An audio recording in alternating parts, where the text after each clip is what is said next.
Olá, meus amigos, meu nome é Sávio Chalita, sou professor de Direito Eleitoral e Direito Constitucional, professor no CPJur, Centro Preparatório Jurídico, e autor da editora Foco.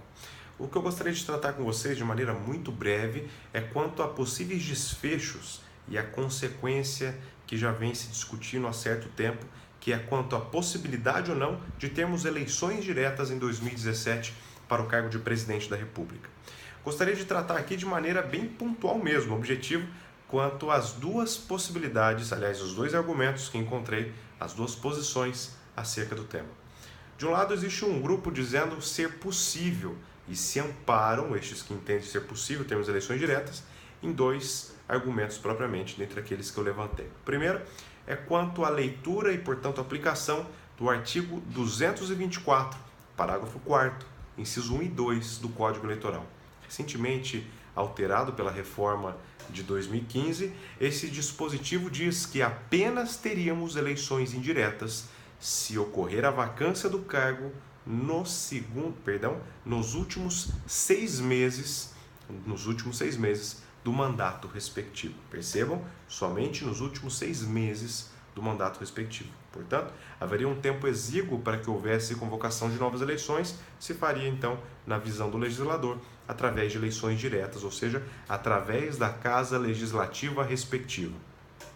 O segundo argumento é que apenas seria possível se tivéssemos uma PEC, ou seja, uma proposta de emenda constitucional aprovada, devidamente aprovada, para que trouxesse a possibilidade de eleições diretas agora em 2017. O contra-argumento, e é o grupo onde me localizo, daqueles que entendem não ser possível, é do seguinte argumento.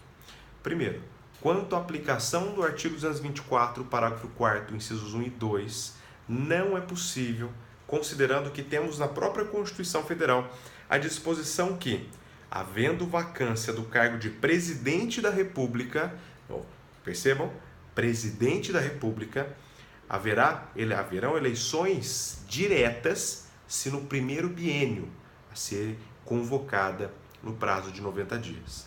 E eleições indiretas se no segundo biênio a ser convocada no prazo de 30 dias.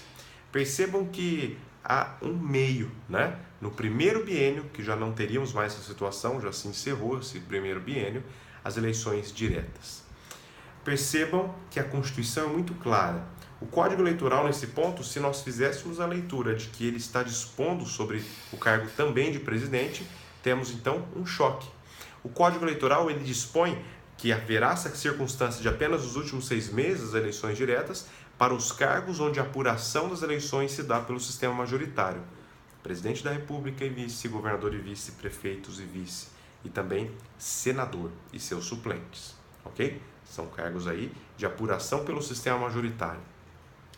Por outro lado, se a Constituição é explícita quanto ao cargo de presidente e o Código Eleitoral fala de cargos onde se dá apuração pelo sistema majoritário, considerando esse choque, mantemos apenas a questão da divisão do biênio para o presidente e para todos os outros cargos do sistema majoritário aplicamos então o Código Eleitoral. Portanto, neste primeiro argumento, não é possível termos eleições diretas. Infelizmente, já na perspectiva social, que tem clamado por isso, mas é a visão, é o que se dispõe na Constituição Federal, impossível que a gente se sobreponha a isso. Segundo argumento seria, então, façamos uma emenda constitucional dispondo na possibilidade de termos eleições diretas. É possível?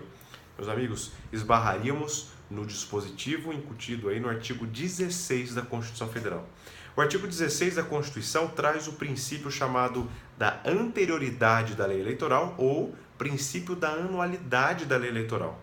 Esse princípio 16 ele coloca para nós que as normas, de maneira geral, as leis, a jurisprudência, até mesmo as emendas constitucionais que vierem a alterar o processo eleitoral, apenas será aplicada às eleições que ocorram após um ano da sua publicação. Ou seja, se tivermos hoje, vamos pensar hoje, amanhã, semana que vem, a publicação de aprovação de uma emenda constitucional que altera o processo eleitoral à medida que ela cria a convocação de eleições diretas, nós temos que ela apenas poderia ser aplicadas às eleições vindouras em pelo menos um ano após a sua publicação. Ou seja, não seria possível.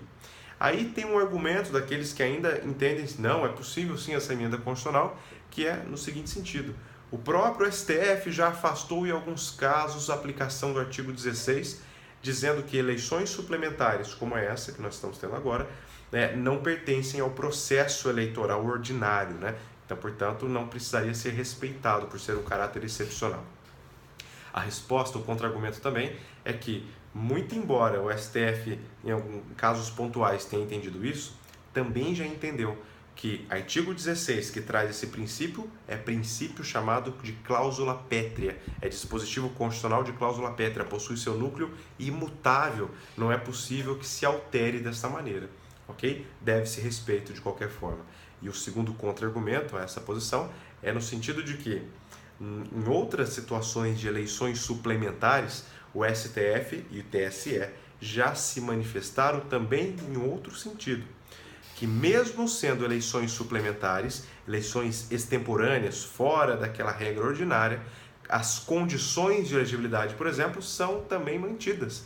Não é possível que exista flexibilidade, ou seja, prazo de filiação, prazo de domicílio eleitoral na circunscrição que se pretende se candidatar, e todas as outras condições da Constituição Federal, artigo 14, devem ser mantidas. Não é possível se criar novas ou se flexibilizar as que já existem, ok? Então o STF também entende se eu tenho que manter essa rigidez das condições de elegibilidade em eleições extemporâneas, significa compreender que está vivo ali o processo eleitoral, portanto o artigo 16 deve sim ser respeitado.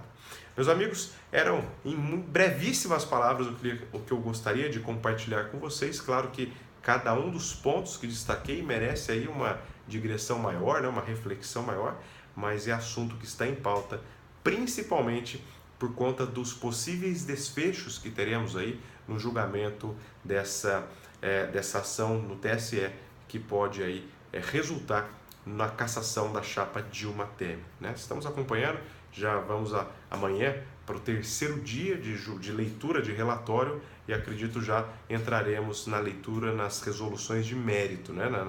nas decisões de mérito. Até então estávamos aí só na parte das preliminares. Muito obrigado pela atenção de vocês, que Deus abençoe o Brasil e os brasileiros nesse momento, convenhamos, difícil, né, que estamos passando. Forte abraço e até a nossa próxima oportunidade, se Deus quiser. Tchau, tchau.